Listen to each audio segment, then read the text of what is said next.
So hello guys, 100 days వీడియోలో day 4 video అనమాట.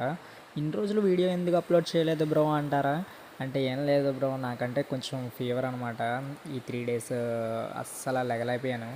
చాలా అంటే చాలా ఫుల్ ఫీవర్ అనమాట. ఎందుకంటే వర్షంలో లోడ్ దింపాం కదా ఆ రోజు, మీకు వీడియో పెట్టాను చూడండి డేటు. అయితే దానివల్ల ఫీవర్ చాలా అంటే చాలా గట్టిగా వచ్చేసింది. ఇక్కడికంటే నిన్న వచ్చామన్నమాట. ఈ ప్లేస్కి అయితే ఇదే న్యూ సైట్, ఇది కొత్త సైట్ కడుతున్నారు కదా, ఇక్కడికైతే వచ్చామన్నమాట. అవన్నీ చూడండి. వర్షం అయితే చాలా అంటే చాలా గట్టిగా పడుతుంది. మీకంచి వాతావరణం వర్షం ఎలా ఉందో కింద కామెంట్ సెక్షన్లో కామెంట్ చేయండి, విలేజ్ నేమ్తో సహా. ప్రతి కామెంట్కి అయితే కామెంట్ రిప్లై ఇస్తాను. ఆ పక్కన ఉంది కదా, ఆ పక్కన ఉన్నది కోకోకోలా ఫ్యాక్టరీ అనమాట. మ్యానుఫ్యాక్చరింగ్ అవుతుంది ఇక్కడ. సీసాలు ఉంటాయి కదా, సీసాలు మ్యానుఫ్యాక్చరింగ్ అయితే అవుతుంది. దూరం నుండి అయితే చూపిస్తాను ఒకరోజు. అండ్ ఇంకా ఎవరైతే మన ఛానల్ సబ్స్క్రైబ్ చేసుకోవాలో సబ్స్క్రైబ్ చేసుకోండి. కొంచెం సపోర్ట్ చేయండి అబ్బా, మీరు సపోర్ట్ చేస్తేనే కదా ఇంకా మరిన్ని వీడియోలు పెట్టడానికి అవుతుంది.